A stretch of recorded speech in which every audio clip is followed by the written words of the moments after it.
My name is Adam, I'm Bobby. and we're here with Peak Live Stream, bringing you today's hot topics and tech news and a few tips for Peak customers and everyone that's out there. First thing that we'd like to talk about, what do we got? We got We got a couple of items. We're going to talk about mesh Wi-Fi, passwords, Windows 10, and should you upgrade to Windows 10. We're going to remind you about a couple of products and services here at Peak, and then we're going to recap a little bit about CES 2017, what were the hits, misses at CES's last month. All right, so we're going to try a different format here. We're going to break it down into 5-minute segments-ish for the most part. Wi-Fi mesh products, that's a new kind of, not necessarily niche, but a step in the right direction for home networking and how we can get our networks into the best possible infrastructure that we can possibly have. So let me ask you this: how many times have you walked into your home and you kind of walk away to one side of your house, and all of a sudden you notice that your phone is low on its Wi-Fi signal? Many times. In my house, if I go upstairs and away from the base station, you'll see the signal drop drastically. Right. Yeah, and it varies from the actual channel that you're on, right? Right. So 2.4, since it's such a long and broad frequency, it actually gets out a little bit farther. But yeah, if you're connected to the 5 gigahertz networks, yeah, I can be 5 feet away. Okay, more like 10, yeah, 10 or 15. You'll start dropping signal after that. But the difference between 5 and 2.4 is you have more bandwidth capabilities. You can do faster speeds on 5 gigahertz than you could do on the 2.4, correct? That is correct. At a trade-off, though, right? Because if you think of frequency, 2.4 is twice as long as 5 gigahertz. So yeah, it depends on how far you want to go, right? If you're going across your house, you want to be on 2.4. If you're going to be in the same room, you want to be on 5.8. And that 5.8 is going to give you faster speeds, better quality HD streaming, downloads, everything's going to be a little bit better. So depending on where you are located in comparison to your router or access point, you're going to want to probably choose, or it might automatically choose for you if you have that smart connect on. And so one of the new products out there now is called Mesh Wi-Fi. You might have seen a couple advertisements. Google came out with a brand new product for it. I know Netgear has one. I think Asus has one too. Asus has one. Yeah, all the big guys are coming out with them now. And what they are is they're multiple base stations. You got your main one, and then you kind of got these satellite stations that you plug in around your house. It helps you set it up so that you don't plug them in right next to each other. And they're wireless. They go point to point. So you put your main one where your modem is, in the center of your house or off to the side wherever your modem is. Then you put your other satellite stations where your I don't know what you would call them, child. I don't know what do they call satellite them? Stations. Satellite stations. Okay. Yeah. You put those. You plug them in spots that you have less coverage, further away from it, but not too far. There's a requirement. It has to be able to see and hear that main station. And then what it will do is when you're walking inside your house and you pick up the first closest station to you, your Wi-Fi automatically connects to that. And then as you move and roam through your house or property, it will move to the next station and the next station after that, so that you don't lose connectivity, and it's continuous throughout the house. And it knows what channel each of those are on, so it knows what to not overlap, how to not crowd and have noise overlapping so that you don't have issues. Yep. So you may be thinking, wireless extenders, they already exist. What's so special about it? So like Bobby was saying, is that when you walk from point to point, when you walk in the airport from one terminal down to the next or down to your gateway, you don't lose Wi-Fi connection. And that's what we're talking about. It's been in commercial use for who knows how long now, but now it's just hitting the consumer market. Yeah, the residential consumer market. Yep, and even more so, it's a more critical point because 2.4 gigahertz spectrum right now is completely crowded with everyone. Yeah. If you look on your wireless network list and you see 5 or 6 wireless networks, you're going to be, for the most part, inhibited by wireless interference at one point or another. I went to my sister's apartment one time, and I went on my laptop, did a wireless analysis on there with a Wi-Fi Insider program, and I was able to see over 20 connections or 20 networks. And the problem was, let's say my sister's was on the 1 to 3 channel connection, and her neighbor was on that same channel, you would see and hear that problem, and you would not want to be on that because the connection noise floor is so high because you're overlapping with the neighbor's 1 to 3 channel, and you're on the 1 to 3 channel. So there are ways that you can fix just that, where you want to look with an analysis tool like Insider. Have you ever used Insider? I use a program called Wi-Fi Analyzer. Wi-Fi Analyzer, Channelizer. There's a few of them. What you'll do is you'll pull that program up on your computer or on your phone. Actually, they have them on your smartphone, and you'll notice which channels your neighbors are on, and you'll want to see the signal quality and strength. So if your neighbor that's the highest signal quality is on that 1 to 3 or the 4 to 7 or that 8 to 11, you'll want to go to the other channels that they're not on, so you'll have less interference. Yeah.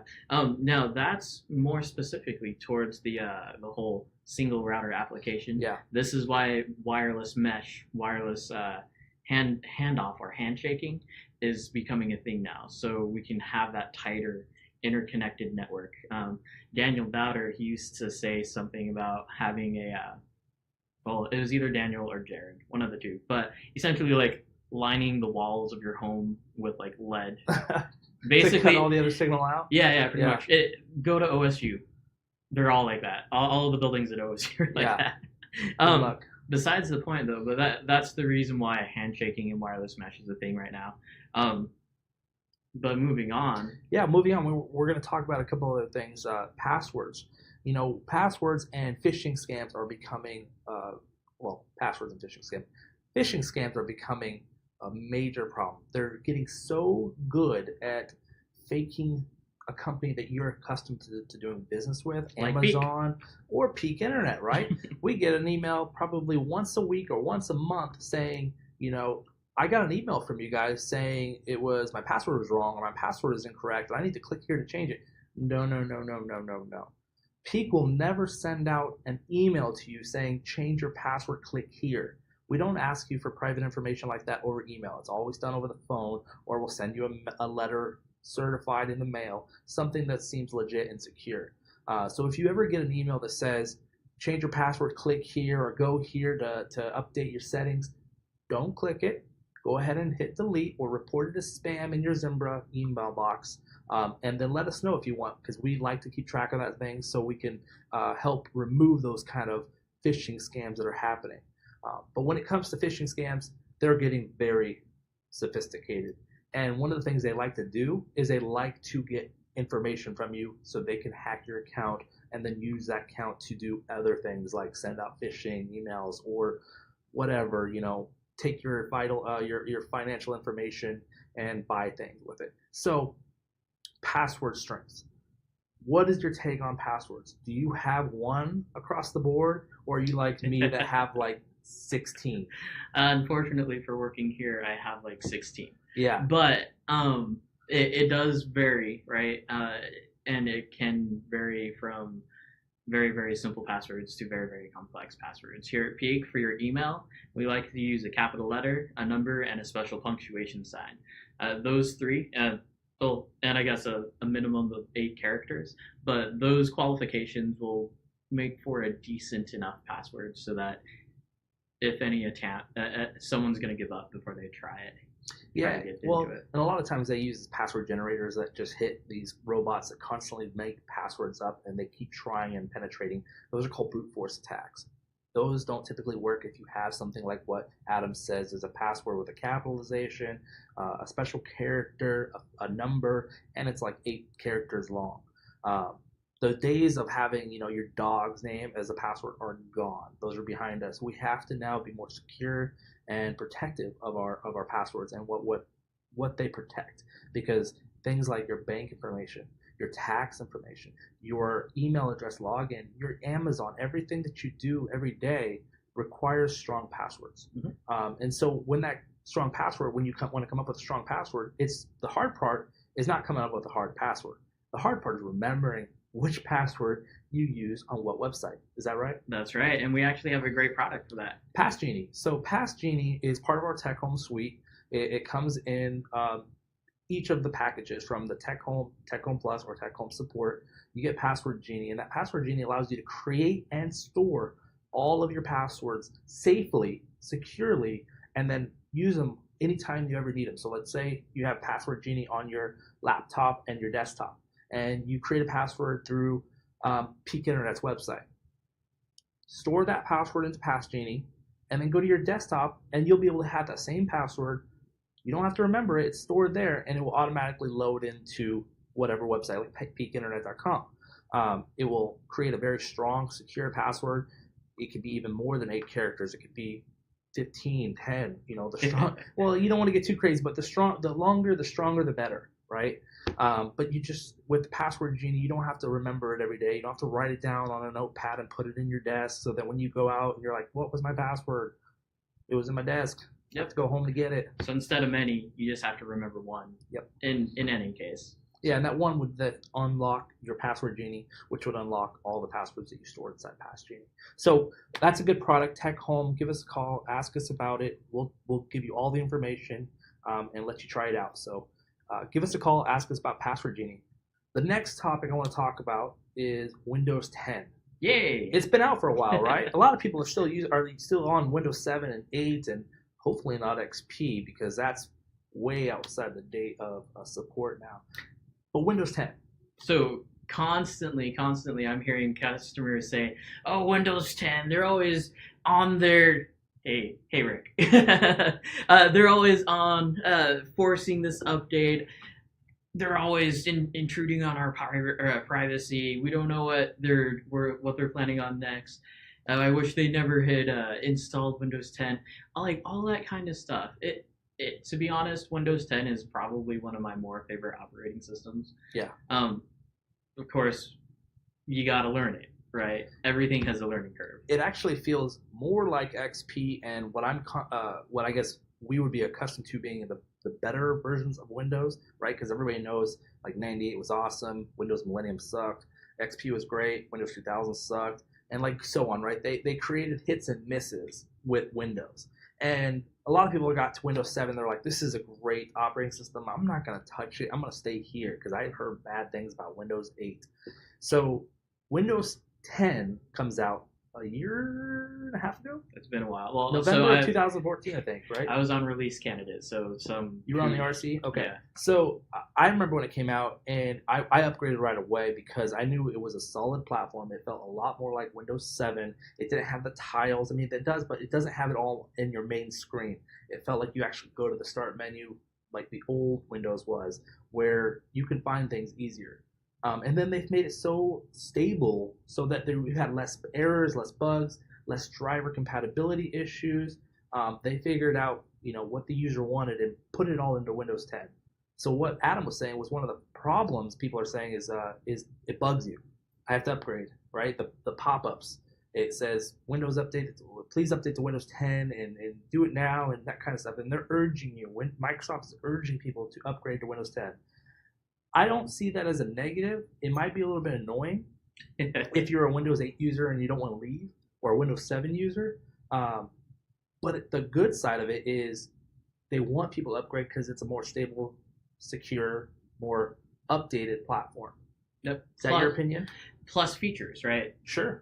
So essentially, they're pulling an Apple, right? So they're pushing out those updates as fast as they can so that they can keep up with the security vulnerabilities, so that they can keep up with the actual features that they can incorporate with the operating system. So with the media creation or media tools update that's coming out pretty soon here, is also a game-oriented upgrade. It's actually in the early edition, so all the people that are like beta. Yeah, so I'm an insider, right? So on the Microsoft Insider, I have the update, and now I can go in and select in the settings, turn on game mode. So the funny thing about game mode is that it enhances Windows Store games a lot better than it does for regular games. Right, your Steam games, your EA games, your Uplay games, it's not going to enhance it as much, but it will give more priority to those games, right? Correct, but the funny thing is that if Windows had actually, or if Microsoft had actually optimized those games to begin with, to run right and to do that to begin with, there wouldn't be a need for an update, and the games would run great anyway. Like I told you that my my computer upgrade that I did just like a few months ago was solely based off of Forza Horizon 3 to play on my computer. So I can do that at 4K at more than 60 frames per second, but a heavy computer upgrade was needed to do that. Yeah. And now it's still a taxing process on my computer just for a game. So hopefully that takes care of that. Well, setting priorities and setting, where your CPU and GPU usage should be used, and not on some things that are in the background that's not really needed, makes a big difference, right? If you have a CPU that is 4 gigahertz like I do, and you have 16 gigs of RAM or something, you don't want that 16 gigs of RAM being used on a program that's running in the background sleeping when it should be used on the game like Forza Horizon, where you want it to be fast quality, render really fast, and the frames per second needs to be higher so you can have this beautiful game. For sure. So, should you upgrade to Windows 10? I would say yes. I'm gonna say yes, just so that you don't get left back in time, because like the customers that are hardest for us to help are the customers that are like completely still on XP. I had a customer today that is on operating a Mac, like one of those pedestal Macs with a circular base and like a hinging monitor. They're like on like OS the super X. old iMacs. Yeah. So it was like OS X 10.3 or something like that. Yeah. Couldn't do anything with that operating system just because it was so old. Yeah. Kind of functional, but it works for certain things, right? If you have an older computer and you're really only need it for like web browsing and email checking, it might work. But if you need to do things that new software comes out today and has to do those, it won't, because people don't make softwares today with this huge backwards compatibility abilities so that it can just work with every computer. Because we'd be going back to the Commodore 64 days, right? Putting in big floppies and that wouldn't work. So they make them compatible, but they make them up to a certain range of compatibility.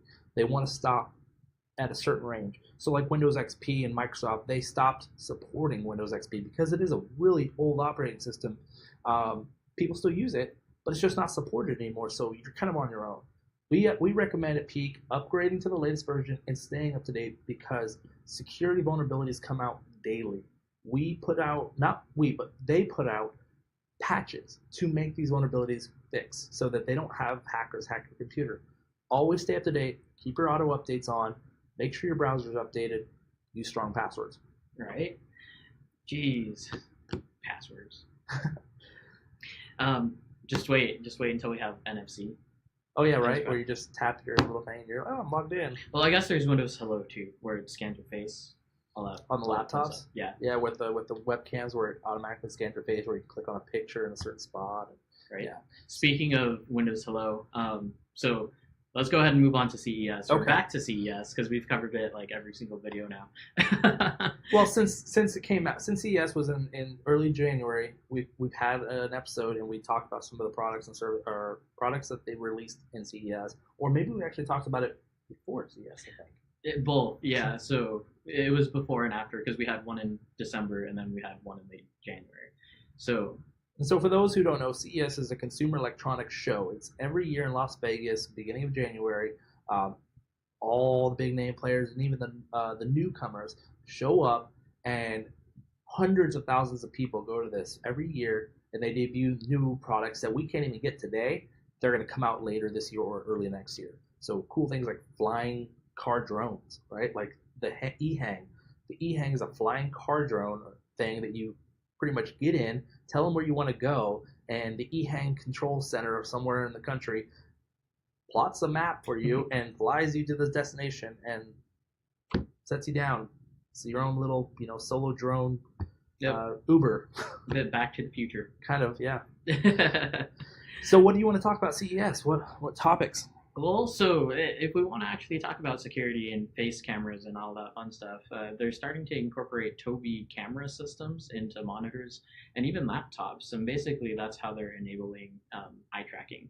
So think of it this way: without a Google VR set, or not Google, but like Vive or Rift or anything like that, it's going to be tracking your eyes. So technically, it could, for the most part, track where you're looking at, or like focus the screen, which I guess you could see it as like dynamic rendering. Have you heard about that? No, I haven't. So dynamic rendering is, say we have a screen right here, right? But all the action is happening in this corner. So we're gonna focus like more detail on the corner, and it only renders that detail in like super high quality, right? And the rest of it is just kind of whatever. Like our eyesight is very narrow to begin with, Sure. and like everything off to the side is kind of a blurry mess. Yeah. So that's what dynamic rendering is, and it can track, and it could potentially focus that rendering to that spot wherever you're focusing on at that point.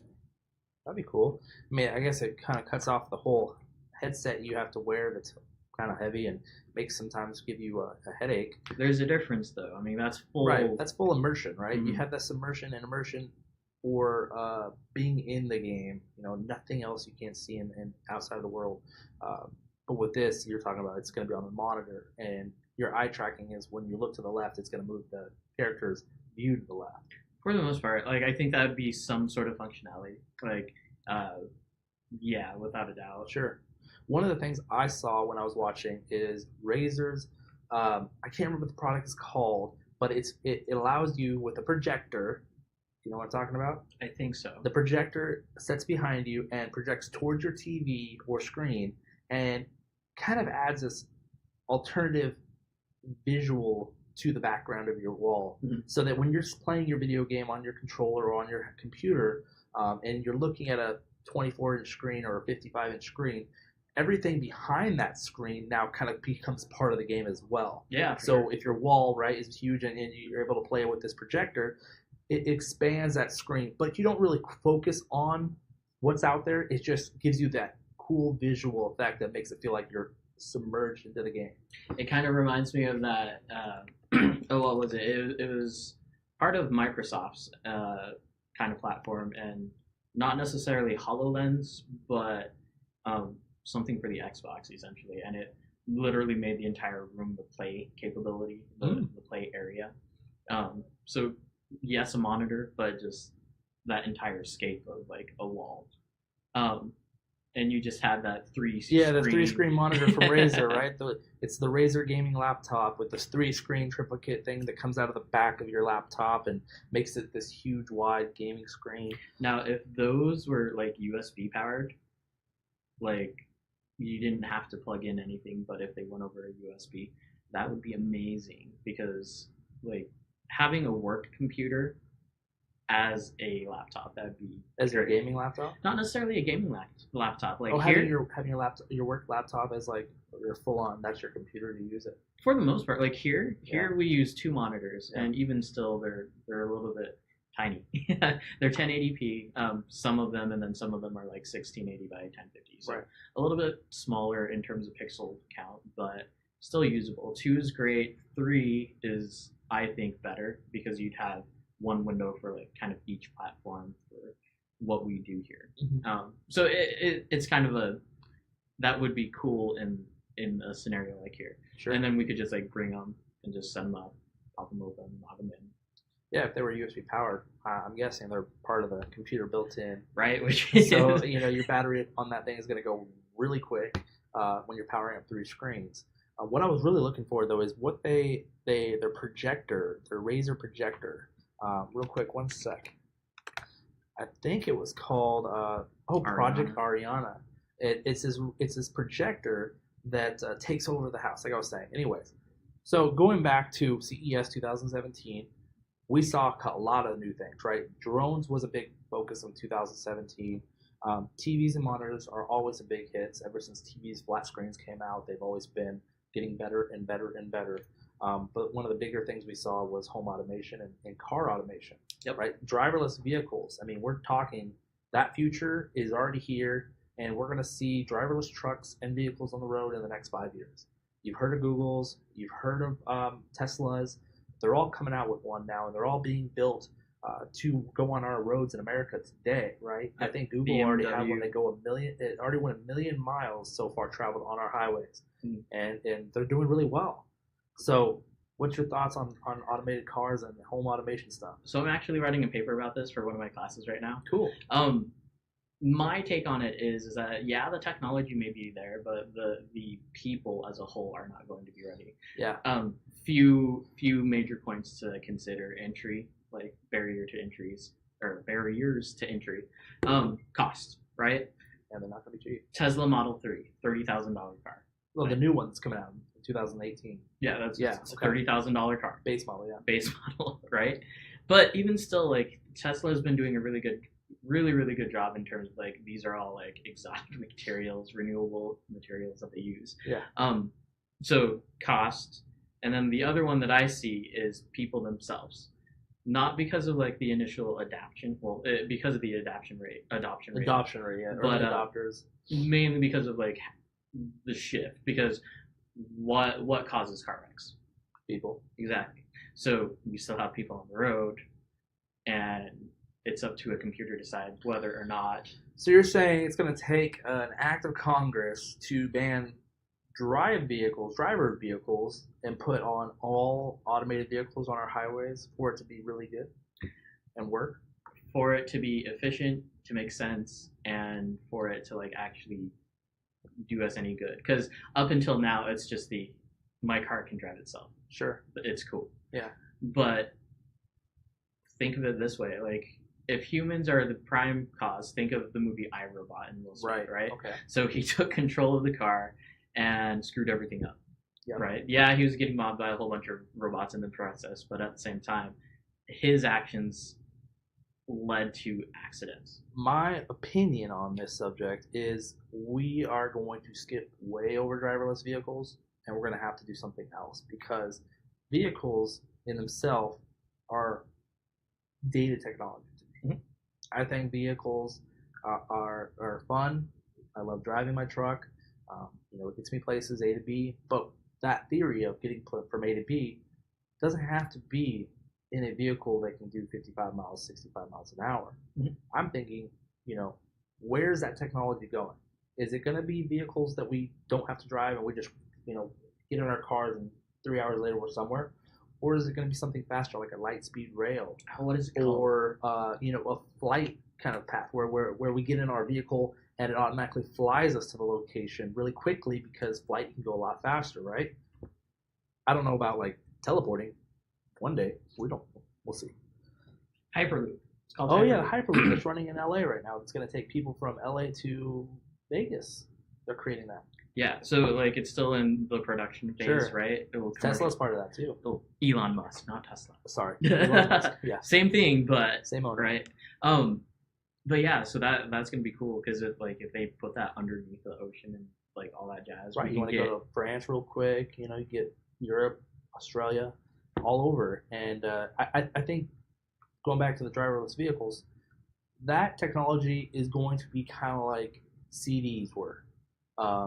They were here and then gone, or 4K almost, right? They're here and they're going to eventually be gone. 8K came out already.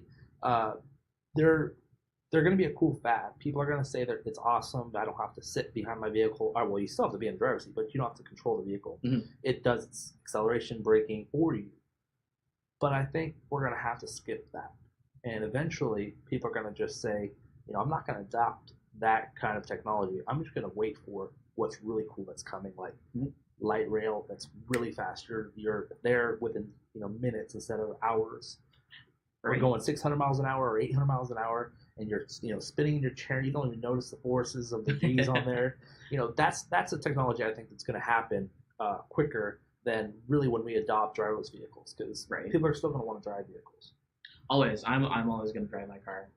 Nathan's always going to drive his car. Sure. I'm going to always drive my truck just because I like it. I mean, you're not going to lose that. And then, like you said, you can't take away that in our highways, which is what the reason wrecks are happening, is because we have people who drive distracted or impaired, and they cause wrecks. So, funny tidbit. There is a Facebook video that was posted comparing like European drivers versus U.S. drivers, and how like there's just no training on the U.S. driver side, and over there in Europe they're required to like actually do rigorous testing and like learn how to drive. Like those Scandinavians, apparently like they're rally drivers before anything else, right? But like just the difference in culture is kind of amazing in itself. Yeah, we kind of suck here. Oh well. Anyways, so that's our tech episode for tech episode 3. We'll be back here in a couple weeks talking about some new stuff, more exciting stuff. If you have questions, we're here live. This is live. This is right now happening. So if you wanted to send us your questions, send it right now in a comment below. Let us know what questions you have that you would want to see answered. We'll answer them in the next episode, or we'll send you an email or respond to you over Facebook. Do you have anything else left to say? Well, if this were YouTube, I'd say like, comment, and subscribe. It will be on YouTube, so like, comment, and subscribe. Okay, later, guys. Bye.